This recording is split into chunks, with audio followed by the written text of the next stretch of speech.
All right. Welcome back to another episode of Choice of Rebels Uprising. We are making our way through the story here. Don't know how long it is, don't know how much we got, but let's keep on trucking. Let's keep on trying to figure out what's going on with our character. These harrowings, the hegemony. I think hegemony is the best way to pronounce that, but do let me know if I'm mispronouncing it. I think I'm doing a decent job so far, but we'll see. Be sure to comment my mistakes, of course. So let's move on. Get back into it. So 3 weeks. So what has just happened is we were just talking during the church service. The priest lady, the ecclesiast that we like, and who kind of takes care of us sometimes, was speaking. Then she interrupted herself, I guess, and then the arch guy, the big noble, came down and was talking to her, and I interrupted them and made comments about heresy. And so now we also learned that our mother is dead just recently when I was 11. So now I think we've moved on 3 weeks later. So let's move on. 3 weeks later, in a willow grove near the river, Ecclesiast Olenna gave her last lesson to you and the other children from your helot camp. Under your kirtle, the last ghostly bruises from your father's thrashing were finally beginning to fade. The priest had regained her usual good cheer after her clash with Curios Caryatau, but that day her smile, as she catechized you, only made you feel worse. What is our highest duty and calling? Compassion, chorused 80 voices around the clearing. Olenna nodded warmly. By this we serve both our fellows and the angels. The question burst from you, incongruous even in your own ears. What about Xanos? Almighty Xanos is the source of all. A 4-year-old restarted her catechism in confusion, then glanced at the other children and burst into tears. You know it so well, Yetta, Olenna deftly calmed the youngster, and then turned thoughtful eyes on you. But I don't think that was the intent of the question. It doesn't matter to Xanos, does it, Hera? Other than your cheeks growing hot, you manage to ignore the gasps and laughter around you. It knows no compassion. It doesn't care what we do. The angels do, Olenna said gently, hushing the other children with a gesture. The blessed emanations of Xanos, and we are under their care. But you search for the right words. Everything emanates from Xanos. It doesn't know the angels any more than it knows us. It's perfect, and it doesn't have compassion. So why should compassion matter so much for the angels or for us? One of the things you loved most about the Ecclesiast was the way she always took your questions with full seriousness. She paused now, forehead creased, as she contemplated the sun-dappled river beyond the shelter of the willow.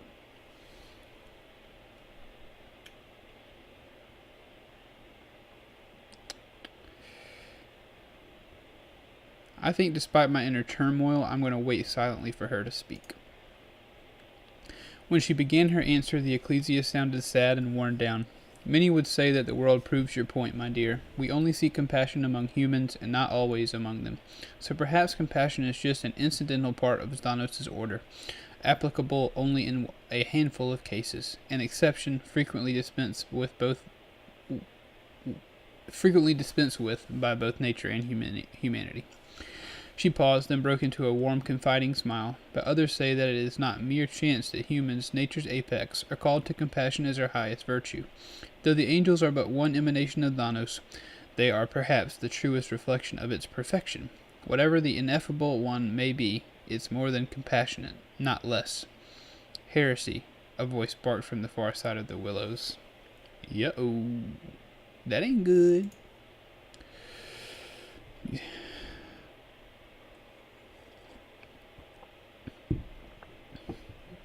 Excuse me. Alright, you all spun around to see a small bearded man wearing an ecclesiast surplice stalk triumphantly into the clearing. He clipped his speech, and lighter skin marked him as a northerner from the Shayard Reach, teaching false doctrines to impressionable children, compounding your contempt for the lectionary. Ecclesiast Olenna's face darkened with shock, then something else, as 10 Elastors also emerged from the woods. Brother, you misunderstand. Her eyes danced inadvertently to the hegemonic law enforcer's iron-shod clubs. Oh boy. You do well to keep your mouth shut, woman. The unfamiliar priest was also trembling slightly, but not with fear. Utter a third is sacrilege, and death comes without appeal. Olena's mouth opened, then closed as her throat worked convulsively. Who are you? My name is Zebed, the northerner replied curtly. His glory, the Archimandrite sent me to replace you and root out the heresy that has found purchase in the faithful of the Outer Rim. Wait! The protest came unbidden to your lips.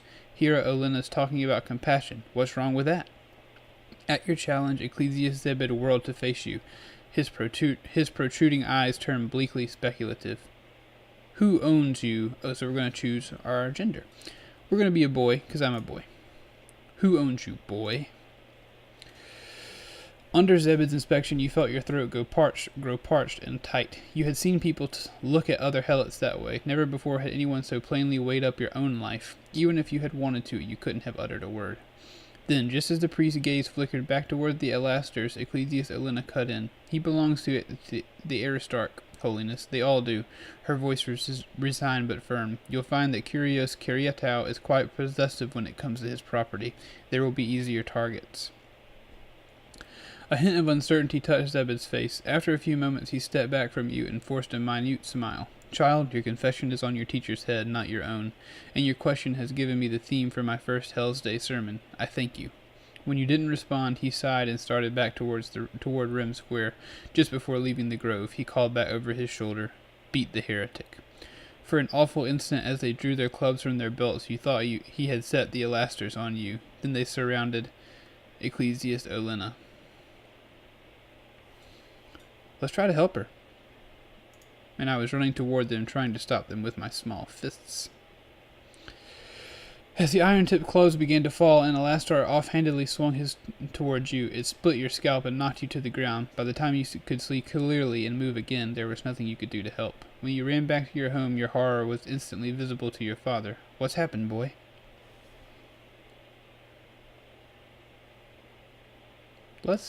They're killing Hera Olena.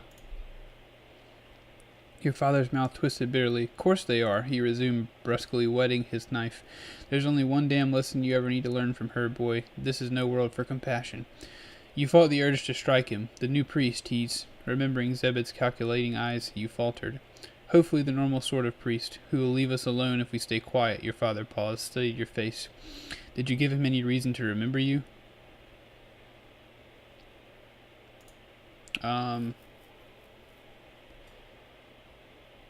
We'll say we talked.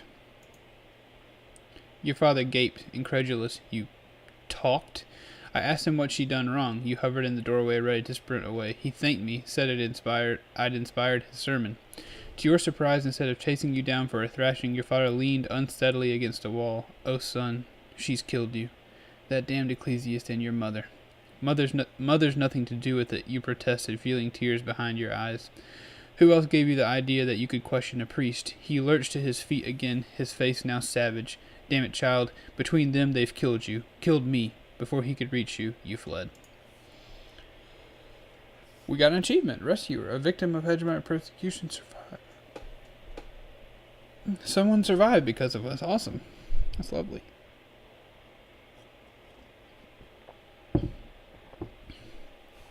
On Hell's Day, every soul in Rim Square was crammed into the Naus. Ecclesiast Olena had survived her brutal beating, but half of the town had seen the Alastor stagger onto a cart and set off for Shayard City, where she would face the Archimandrite's tribunal. Everyone knew that Ecclesiast Zebed had already found one young noblewoman guilty of sharing in Olena's heresy and had her summarily killed by the Elastors. So the first hymn was sung with unusual enthusiasm, and ended in abrupt and utter silence. Not even a breath was audible in the hall as the new priest took his gilded niche. Or niche, if you prefer. What is compassion? Zebed inquired. His voice rolled out across the temple, rich and resonant despite his clipped-reached accent. The Codex tells us more clearly. The blessed angels will judge us by our compassion, but the text of Capyrus, which we read this morning, warns us equally clearly against false compassion. The softness which tempts us away from the order of Xanos, setting us on the easy, gentle path that leads to Zao. We misunderstand this matter at peril of our souls. He looked down grimly to the helotry in your crowded gallery. The bounds of order are neither easy nor gentle. The weak or corrupt always seek to escape its strictures, to imagine a world other than the one we are given. But our world is a battlefield, and each one of us a soldier for either Thanos or Zhao. Is it compassion to teach a soldier to weep when they must be steadfast? Is it compassion to sap their strength and blur their vision when the road to Elysia is both narrow and steep? No, my children, the true course of compassion is simple. Zebed found your eyes and smiled benevolently. To obey, and to teach others to obey. Compassion is obedience. That is all. Dun dun dun dun dun dun. Ooh. One day, the legend of your rebellion against the all-powerful thaumatarch of the Karagon hegemony will be retold in countless versions. Some poets will paint you as a ruthless bandit, others as a righteous idealist. Some will call you the scourge of the aristocracy, others will accuse you of conspiring with the nobility to keep the drudges and helots under control. But the poets will surely all agree on one thing: the dramatic moment in Rim Square when the uprising began. They'll be wrong. Your rebellion began much earlier, on a day you and your father never spoke of again. Like everyone else in the Shayard Rim from childhood, your daily life had been shaped by rules that went unspoken and unquestioned. No one ever challenged the Ecclesiast's interpretation of the sacred will of Almighty Thanos and his angels. No one stood up to the bullying Alastor law enforcers who kept the helots in line and imposed the Karagon canon across the hegemony. And no one spoke at all when the Thurges descended on the town for a harrowing. No one questioned how they chose their helot victims or why such a terrifying quantity of blood was required to keep up the Zhao wards. The day you first asked yourself, does it really have to be this way? That, in truth, was where your rebellion against the thaumatarch started. But the legends of your revolt will inevitably begin 8 years later, on the day you confronted the Thurge Chirex at the harrowing.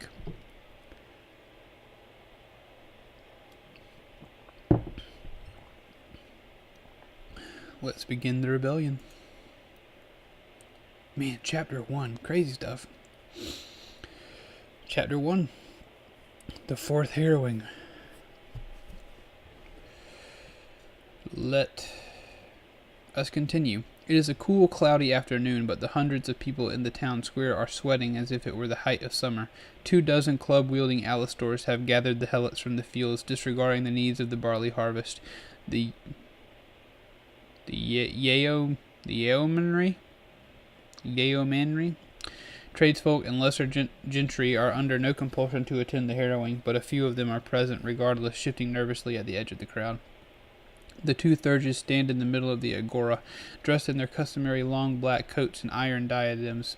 Under the coats, bandoliers with dozens of crimson files are barely visible. Rim Square is too small a town to need a permanent harrower, so the Magi have brought their own, an 8-wheeled platform bearing a polished monstrosity of gears, hooks, blades, pipes, and urns. The machine's oily, coppery smell faintly pervades the square. The news of the harrowing reached you an hour ago at your house. You couldn't believe it, but the priest's cry was unmistakable. To the agora for the blessed sacrifice. You and your father came down early, well before the Alastors started rounding up the stragglers. You didn't want to risk a cracked skull or worse. Now he and you stand in the middle of the crowd, waiting for the rite to begin. Is my memory failing already, or is this the fourth harrowing we've had this year? Your father's growl is raspy as his sun-scarred skin, but it trembles on the word fourth just enough for you to notice. I reckon they've come to an exaggerated idea of just how fast we breed. You remember the first harrowing you saw as a child all those years ago, before you learned to hear fear in your father's voice. He ordered you to stand quietly, no matter what happened, no matter who the Thurges fed to the machine, and you did, wide-eyed and swallowing bile, as you have every time since. It's the fourth, you confirmed bleakly, an eye scamming the crowd. The wards must be thirstier than usual, or maybe our Caryatau masters decided that they wanted to try for 7 harvests this year. Bleeding angels, don't get cheeky about the Aristarchs now of all times. Your father's head snaps around to catch you in mid-scan. Who you looking for out there? You try not to look startled, but the suspicious note in his voice has taken you by surprise. Are we looking for Aunt Joanna? What difference does it make to you? We'll say no one especially. You gesture around you, just making sure none of our cousins miss the summons. They're all here as far as I can see. Hush now, the ecclesiast is about to begin speaking and you don't want to catch his eye. You meet his eyes for a moment and uneasily decide that he's probably still ignorant of your secret. Fond as you are of her, it's not old Joanna who's set your nerves afire today. It's a helot you've known for barely half a year. You're hunting for Breeden.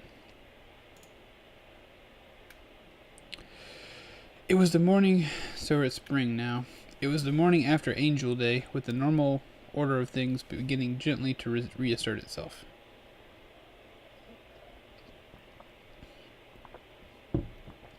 The Caryatow's hired overseers lay bloated, squinting and indulgent by the stream. The 50-odd field helots were scarcely less relaxed, enjoying the unaccustomed feeling of full bellies and the slowly dissipating fog of barley wine. Occasionally a handful of you will take the restive ox team on a circuit of the great field, but everyone tacitly accepted that the real spring plowing would only begin tomorrow. You had found your way into a group centered around Terret Abler, who was demonstrating how to weave reeds into a hat resembling an Alistor's tall helmet. By the end of the day, he was chuckling, we can all have the oxen wearing these. Then you glimpsed a rapidly growing knot of people. With nothing left of the Angel Day in their stance or the tone of their murmurs, they were listening intently to a young helot you'd never seen before. His wife was harrowed 2 years back. You heard as you approached, so his body went to the Pelamatau elders, or what they said was the body, anyway. Hetton halt hand looked away, his haggard cheeks wrenched with emotion. Ah, Thanos, they bury him yet? Tomorrow the elders of Pelamatau estate have called a wake. What, on a plow day? Jillian adds, glanced around, incredulous. You think the overseers will agree to that? You think they can stop us? The stranger demanded hotly, spurring gasps from all sides. Yes, damn their eyes, they'll agree if they know what's good for them. They know that what can happen after a death as ugly as this. Now's the time for a telling, not for asking. Staring down at the bold young helot, still unsure what was going on, you were struck by